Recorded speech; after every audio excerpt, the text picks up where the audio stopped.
안녕하세요. 반갑습니다. 이금수입니다. 여러분, 우리 그동안요, 10시간을 통해서요, 꽤 많은 우리 역사를 여행하고 온 것 같아요. 선사시대도 여행하고 왔었고, 그 선사시대를 기반으로 해서 우리나라 최초의 국가, 고조선도 공부하고 왔었죠. 또 고조선이 멸망할 즈음 되면 부여, 고구려, 옥저, 동해, 마한, 진안, 변한 그들도 공부하고 왔었고, 또 이들 나라들 중에서 일부가 발달해서 고구려, 백제, 신라 묶어서 우리가 삼국이라고 불러주죠. 여기다 가야까지 쭉 공부를 해왔습니다. 자, 오늘부터는요, 새로운 시대를 우리가 공부를 해볼 텐데요. 선생님이 미리 말씀을 안 드릴게요. 대신에 우리 역사에서 연도를 봤을 때 700 몇 년, 800 몇 년이라고 하면 오늘 우리가 공부할 시대가 되겠습니다. 어떤 시대일지 궁금함을 조금 품어주시고요. 지금부터 사진 특강 시작하겠습니다.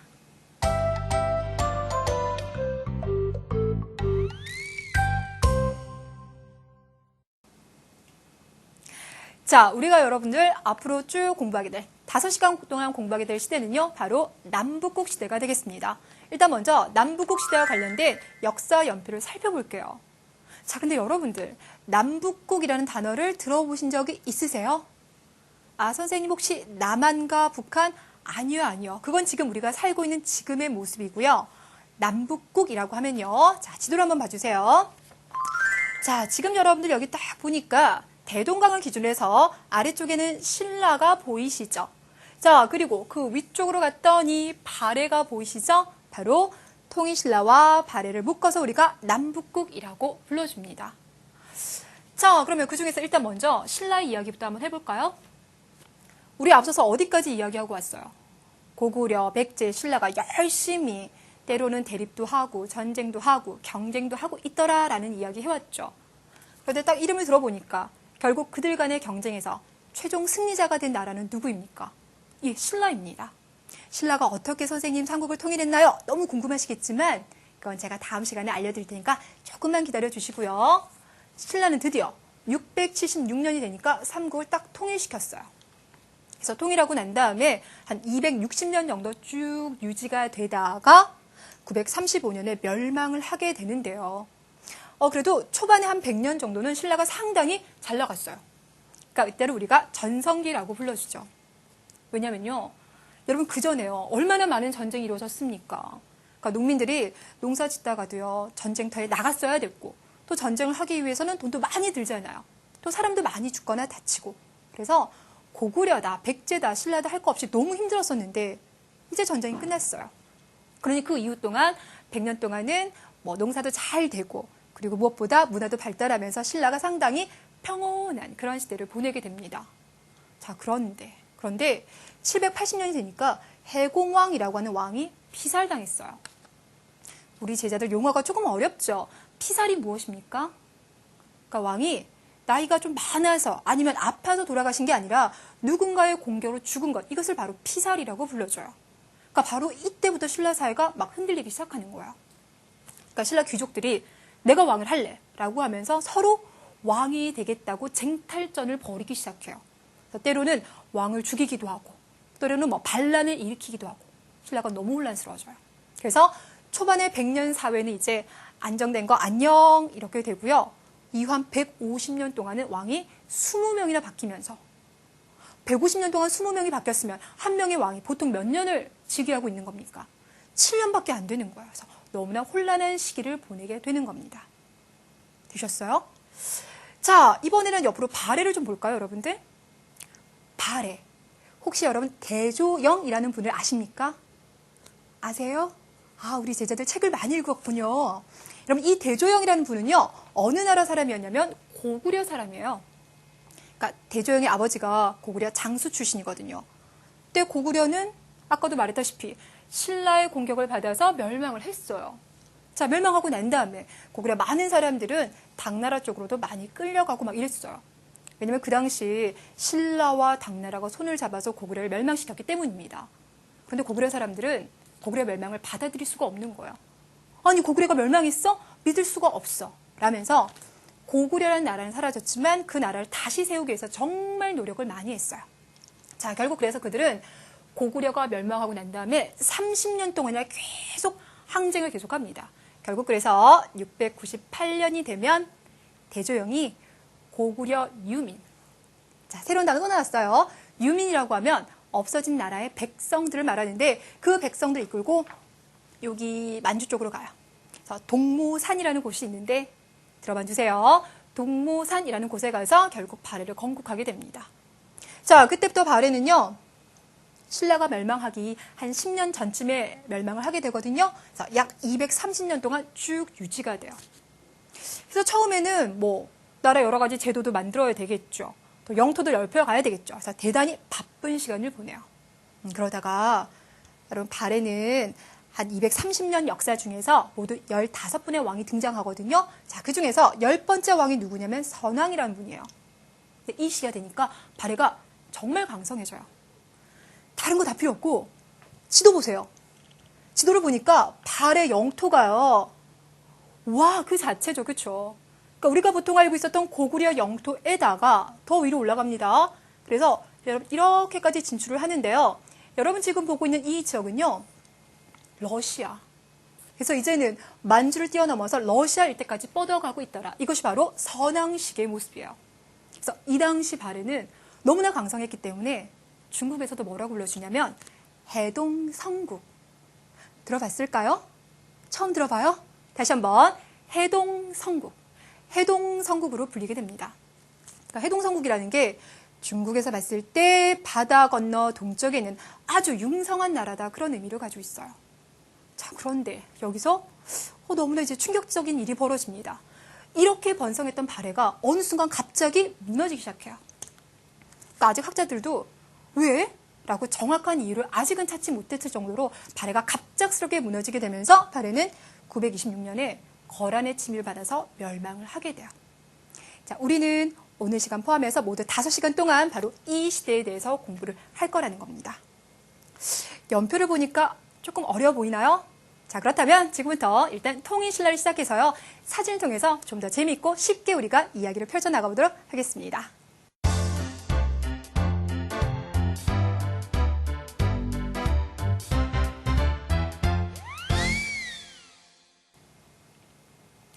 선생님이 우리 제자들이랑 통일신라 역사 여행을 떠난다. 어떻게 가지 고민하다가 이번에는 제가 앞에서 신라가 통일하고 난 다음에 약 260년 정도 유지가 된다라고 했었죠.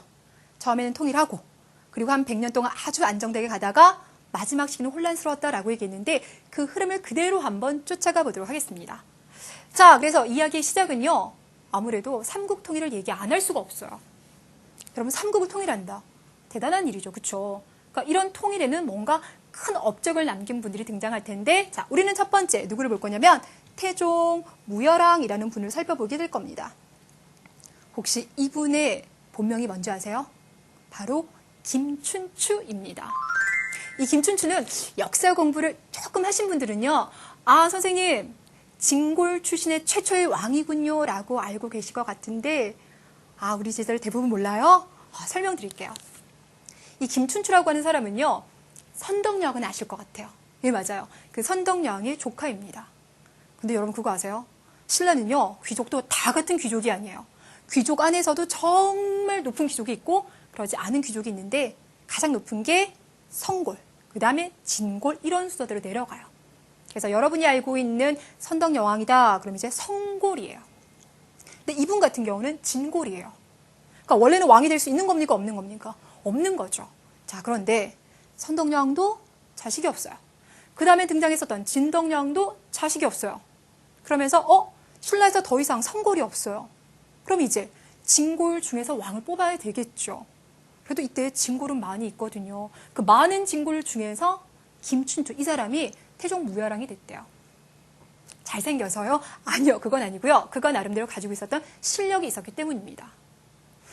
조금 되긴 했었는데요. 우리 예전에 8강에서 신라진흥왕이 한강을 차지했습니다 라고 했던 거 기억나실까요?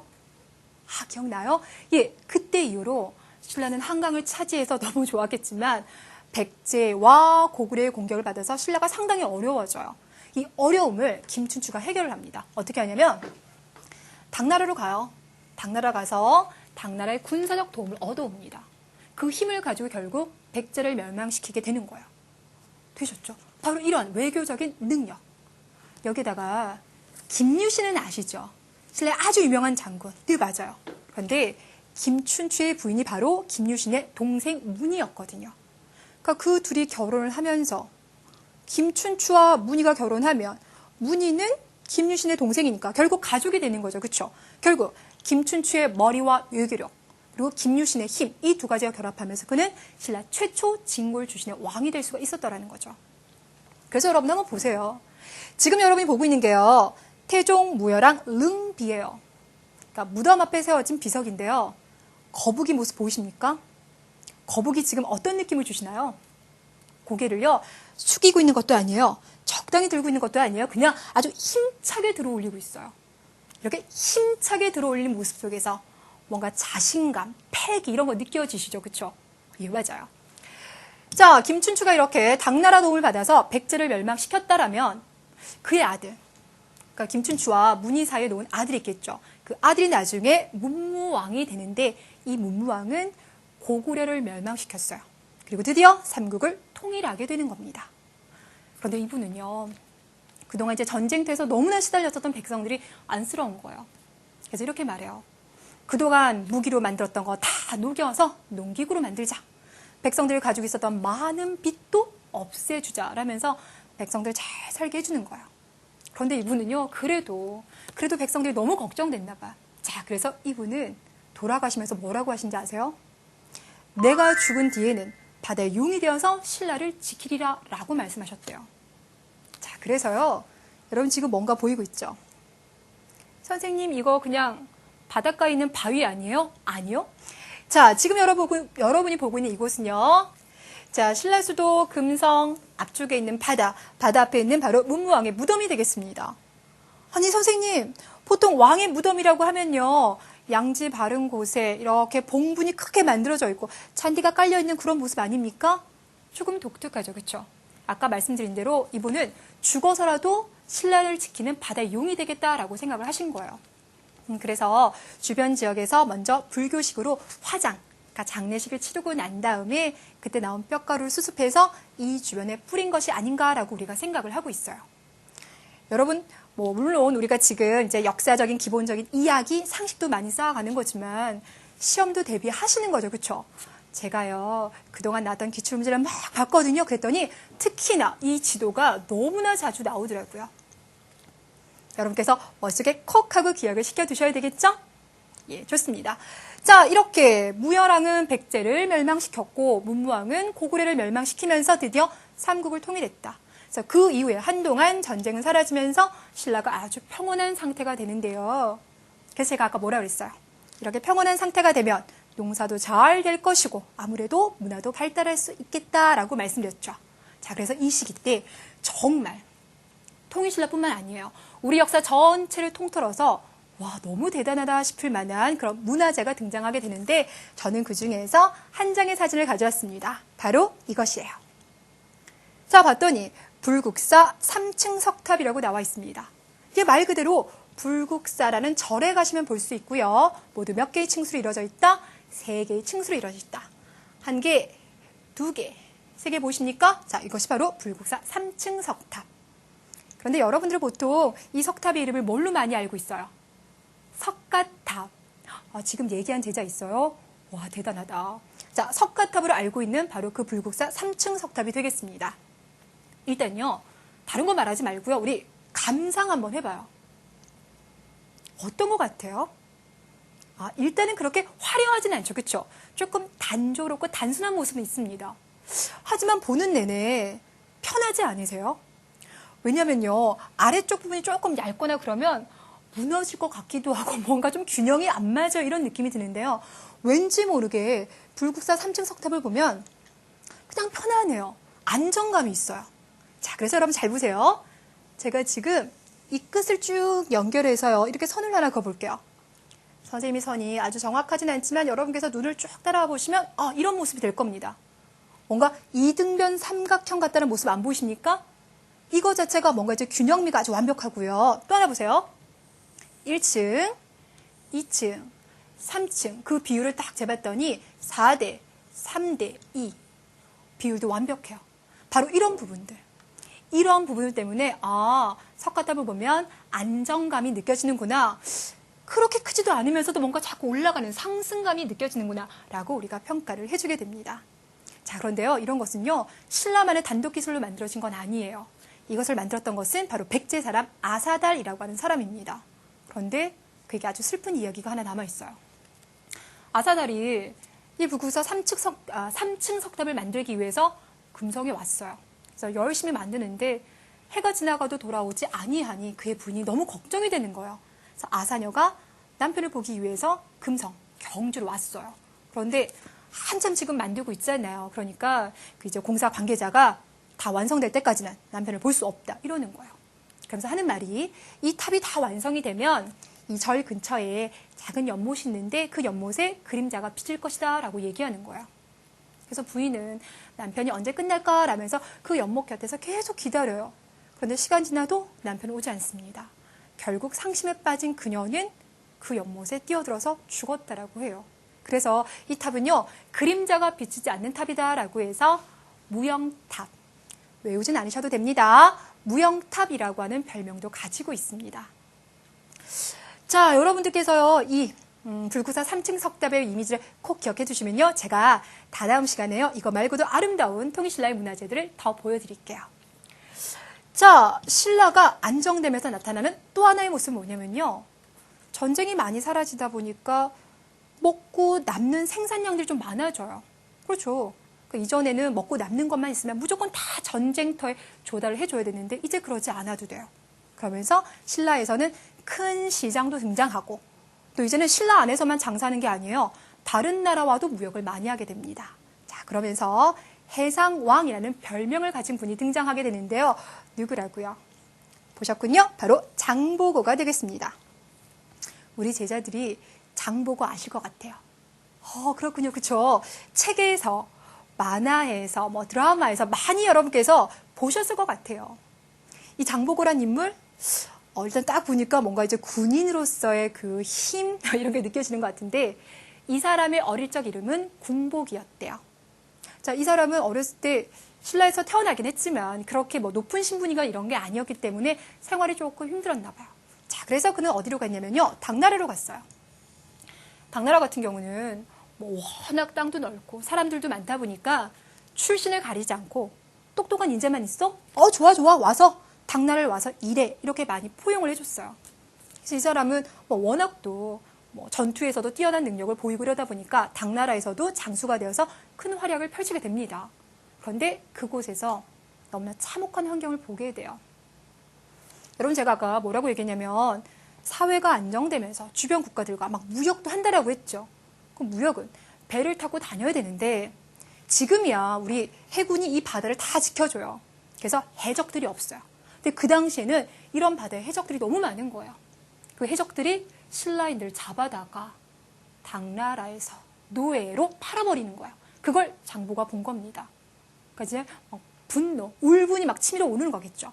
자, 결국 그는 그래서 신라로 돌아와요. 그리고는 왕에게 말합니다. 폐하, 저에게 10,000명의 군사를 주십시오. 그러면 제가 해적을 싹 소탕하고 바다를 지키겠습니다. 라고 합니다. 그래서 그가 여기 잘 보세요. 자, 이곳이 어디냐면 완도입니다. 어디라고요? 완도가 되겠는데요. 완도에다가 해상기지, 해군기지 같은 걸 만드는데 그것이 바로 청해진이 되겠습니다. 자, 그래서 보통 우리가 이렇게 얘기하죠. 장보고는 어디에다가?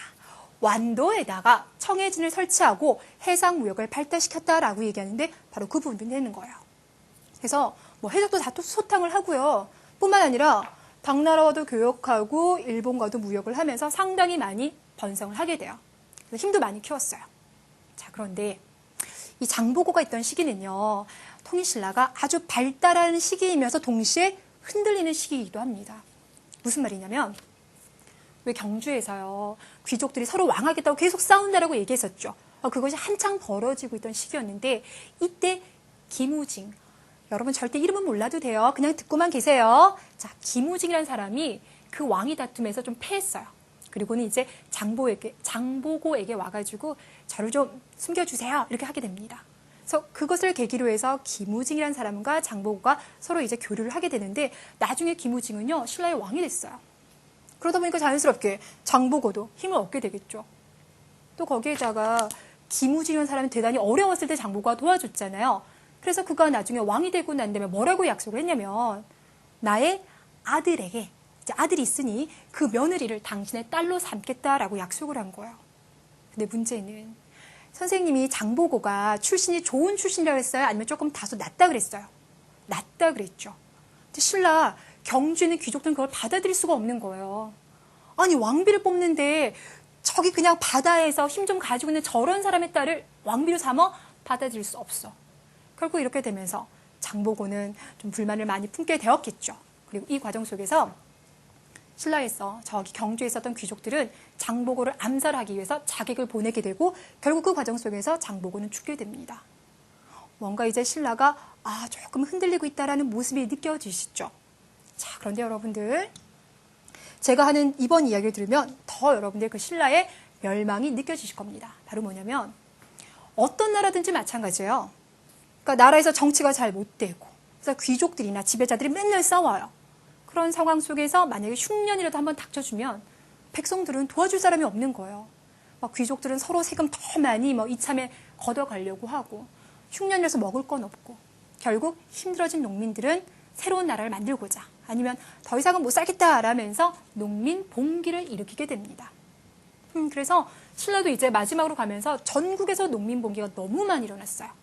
그 농민 봉기의 흔적을 볼 수 있는 곳을 제가 찾아갔어요.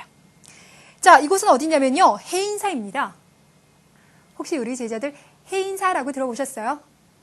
팔만대장경. 예, 맞아요.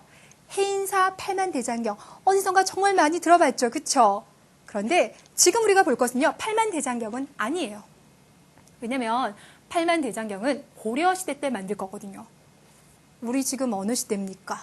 그렇죠. 남북국 시대입니다. 아직은 고려시대 아니에요. 남북국 시대. 자, 저는요. 해인사에서 팔만대장경을 보는 것이 아니라 거기 입구에 서 있는 길상탑이라는 이제 탑을 볼 건데요. 이 탑에 뭔가 이렇게 글이 새겨져 있더라 이겁니다. 잠깐 제가 한번 들려줄게요. 나란의 농민들의 봉기가 일어나지 않은 곳이 없으며 굶어 죽은 시체와 전쟁으로 죽은 해골이 들판에 별처럼 흩어져 있다. 표현을 들으니까요. 지금 굶어 죽은 시체 그리고 전쟁으로 죽은 해골이 별처럼 우리가 지금 살고 있는 이 시기는요. 환경오염이 너무 심해서 하늘 보면 별이 얼마 없어요. 하지만 이때는요. 하늘 보면 다 지금 별로 총총이 박혀지는 그 시기예요. 그만큼 얼마나 굶어 죽는 백성들이 많았는지 여실하게 보여주고 있죠. 근데 신라는 이런 어려운 상황을 해결할 수 없는 무능력한 상태로 서서히 빠져들게 됩니다. 왜라고요? 귀족들이 서로 왕했다고 자꾸 싸우는 바람에. 되셨나요? 자, 그런데 선생님 그러면요. 여기 그럼 거기에 글을 쓴 사람은 누구인가요? 궁금하시죠? 자, 그분이 바로 누구냐면 채치원이라고 하는 분이에요. 들어보셨나요? 채치원이라고 하면 신라에서도 말쯤에 등장하신 분인데요. 육두품 출신의 학자라고 우리가 얘기를 합니다. 선생님, 육두품 뭔지 모르겠어요. 선생님이 앞서서 신라는요. 귀족도 다 같은 귀족이 아니라 그랬죠. 성골도 있고 진골도 있다라고 했는데 그 다음에 육두품이 돼요. 신라는요. 성골, 진골, 육두품 그들 간의 생활 차이가 너무 엄격해요. 가령 예를 들어서 여러분 우리나라에서 국무총리 아니면 장관님 들어보셨죠? 뉴스 같은 데 보니까 국방부 장관님, 환경부 장관님 이렇게 나오잖아요. 맞아요. 그런데 그런 높은 자리는 진골밖에 차지할 수가 없어요. 그러니 채치원 이런 분과 같은 사람들은 아무리 똑똑해도 정말 너무너무 똑똑해가지고요. 당나라 가서 과거 시험을 합격해도 너는 육두품이잖아. 그러면 너는 신라에서 높은 관직을 차지할 수 없어. 그런 상황이 돼버리는 거야. 그래서 그 채치원 선생 같은 경우도 당나라까지 가서 과거 시험 합격하고 당나라 황제가 야 진짜 똑똑하다. 글도 너무 잘 쓴다.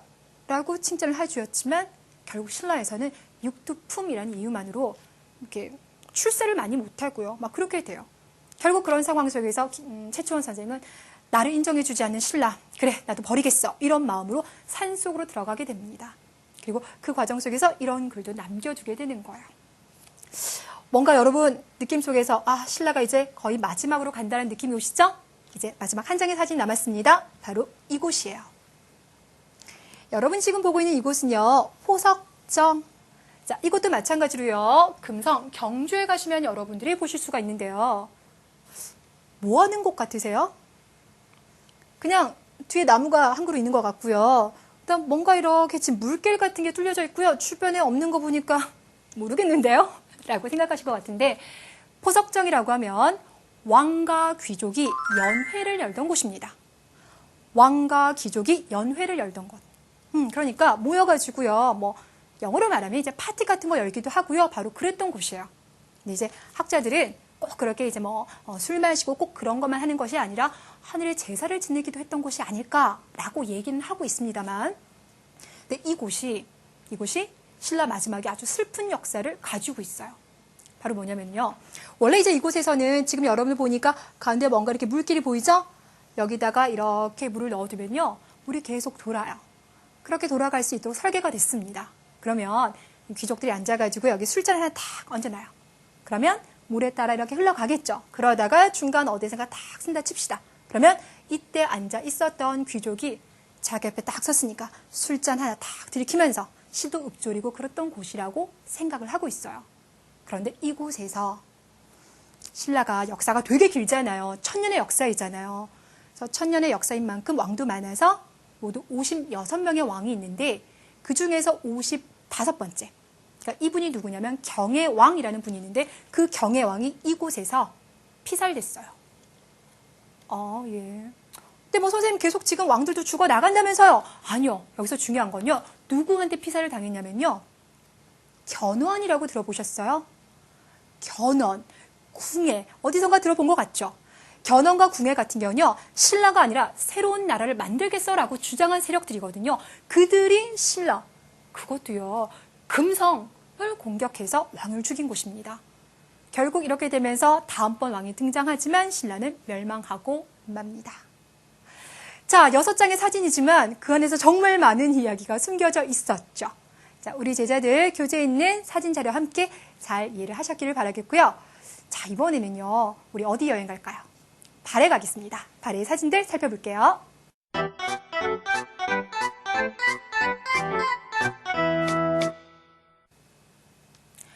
자, 선생님이 앞서서 신라의 여러 모습들은 그 신라 역사의 흐름을 따라서 보여드리겠습니다 라고 말을 했어요.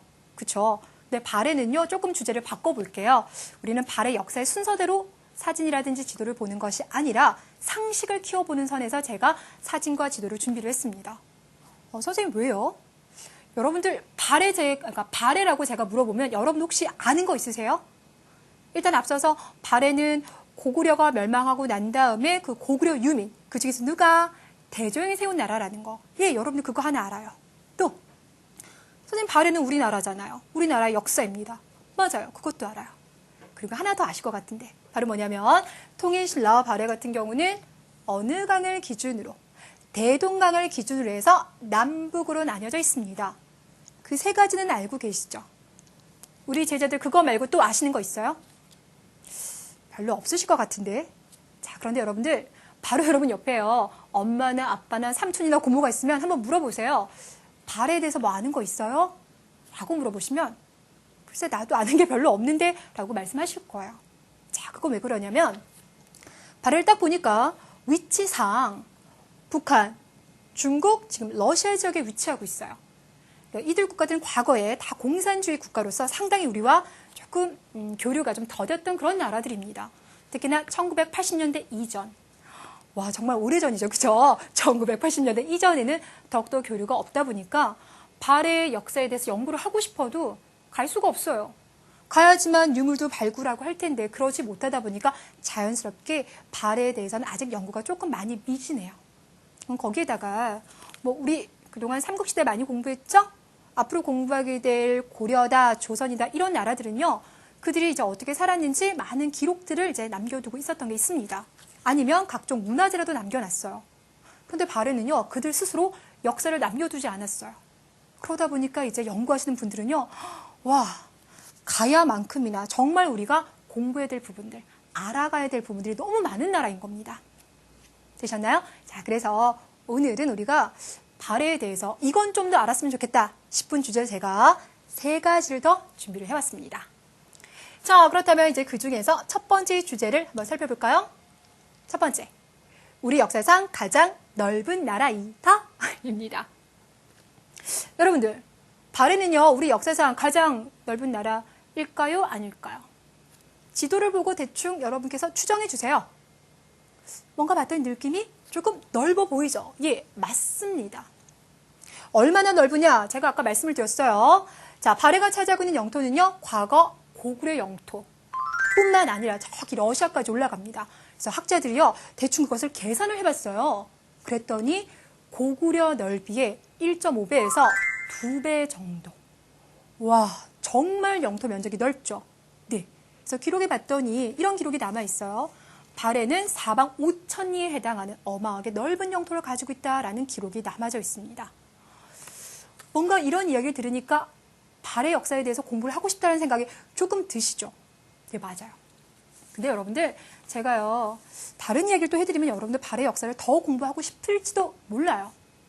왜냐면, 이런 발해는 우리 역사라고 당연하게 지금 여러분들 생각하고 있죠. 이게 맞아요. 그런데, 발해 역사를 자기네 역사라고 주장하고 있는 또 다른 나라가 있습니다. 그게 바로 누구냐면 중국이에요. 우리 중국은 지난번에 고구려 역사 공부하면서도 이야기했었죠. 그렇죠? 중국은 워낙 50개 넘는 민족이 살고 있다 보니까 이 민족을 하나로 통합하는 문제가 대단히 중요하거든요. 그래서 지금 중국이 차지하고 있는 영토, 거기에 살고 있는 민족의 과거 역사도 다 자기네 거야 라고 주장을 하고 있어요. 우리 그런 거 조금 어려운 말로 뭐라고 합니까? 역사 왜곡이다 이렇게 얘기하고 있죠. 그렇죠? 자, 그래서 봤더니 지금 발해가 차지하고 있는 영토의 상당 부분도 중국에 포함되어 있어요. 그래서 중국에서는 발해는 중국의 역사야 라고 얘기해서 아예 지도를 그릴 때요. 당시 이제 중국에서는 당나라가 있는 거 여기 보이십니까? 그래서 역사 지도를 그리면요. 여기까지가 다 당나라 영토로 나와 있어요. 그러니까 이름은 발해라고 넣어주지만 발해 별도의 영역을 표시를 안 한대요. 그래서 제가 얼마 전에 중국에서 오신 분에게 여쭤봤어요. 정말 중국에서는 발해 역사를 공부하나요? 그랬더니 공부하신대요. 막 아주 세밀하게 공부하는 건 아니지만 중학교, 고등학교 해당하는 그 시기 때 몇 페이지 공부한다라고 하더라고요. 그러니까 우리 당연히 발해는 우리 거라고 생각을 했는데 중국에서도 공부한다라고 하니까 왠지 모르게 여러분들이 발해에 대해서 더 많이 알아야 될 것 같다는 생각을 하시죠. 그렇죠? 네. 자, 그런 마음을 갖고요. 우리 두 번째 주제를 한번 보겠습니다. 두 번째는 발해는 고구려를 계승한 나라이다 라는 겁니다. 선생님이요, 자꾸 물음표는 던져놨지만 이미 답은 동그라미인 것 같죠? 예, 맞아요. 여러분들, 계승이라는 말이 조금 어려울 것 같아요. 그럼 쉽게 얘기합시다. 계승이 뭡니까? 계승, 이어가는 거. 그러니까 만약에 우리 제자들이요, 한국사 공부하면서 선생님, 저 나중에요, 한국사 선생님 되고 싶어요. 선생님처럼 열심히 가르치고 싶어요. 라고 한다면 여러분은 저를 계승하는 거예요. 그랬으면 좋겠다. 자, 그런 것처럼 우리 역사 속에서 고구려를 이어가고 싶다라고 주장하는 나라들이 있었는데요. 그 중에 하나가 바로 발해, 또 하나가 고려입니다. 고려는 이름에서도 고구려 비슷하니까 금방 느낌이 오시죠? 하지만 발해도 포함시켜주세요.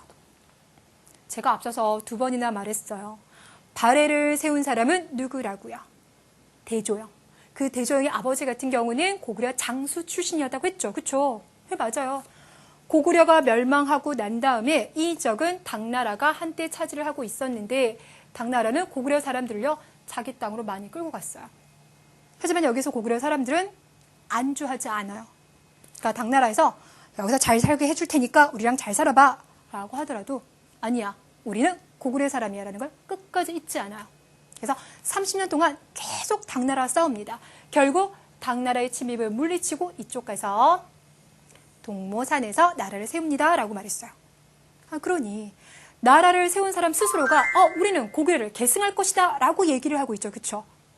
대조영은 고구려 유민들을 이끌고 발해를 건국하였습니다. 자, 그것이 아주 중요한 증거가 된다라고 얘기할 수 있습니다.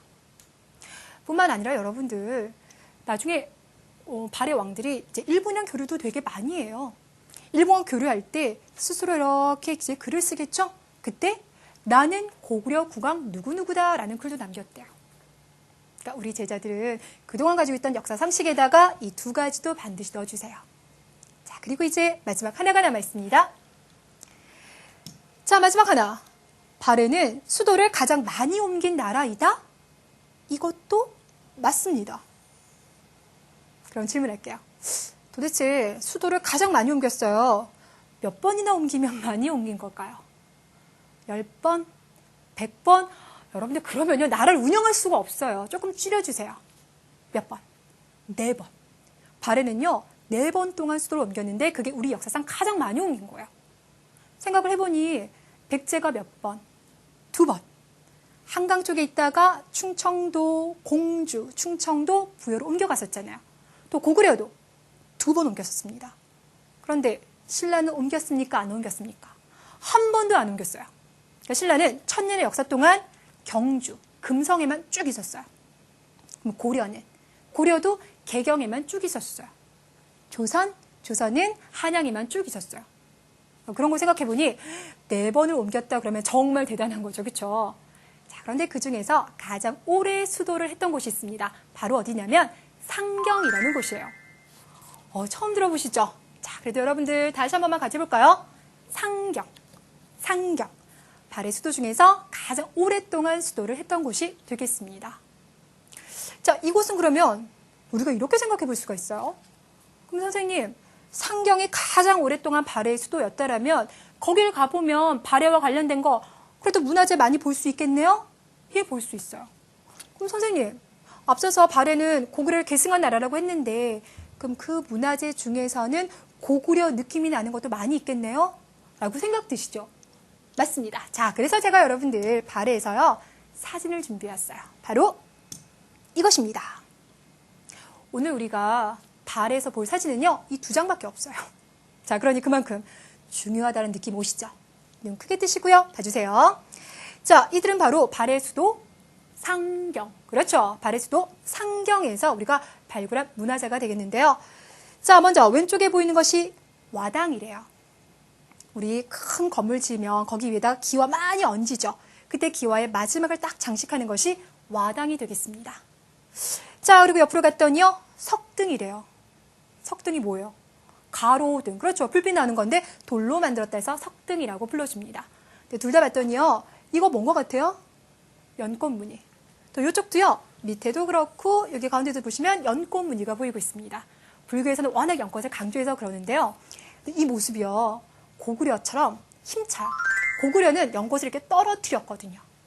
석등이요. 그냥 보시니까 느낌 안 오시죠? 6m가 넘어요. 뭔가 그것도 힘차요.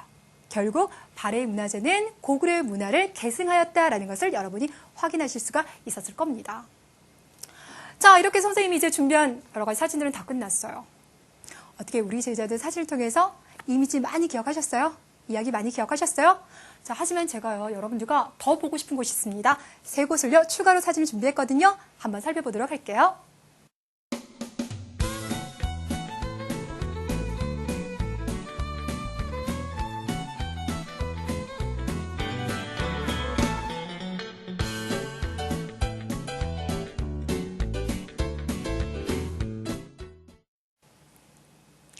자, 이렇게 해서 여러분과 저의 벌써 11번째 수업을 마무리 짓겠고요. 우리 다음 시간부터는 칠판으로 갈 겁니다. 판서로 많은 내용 정리하고요. 문제도 풀어보면서 남부국 시대를 공부하겠습니다. 다음 시간 새로운 모습으로 찾아뵙겠습니다.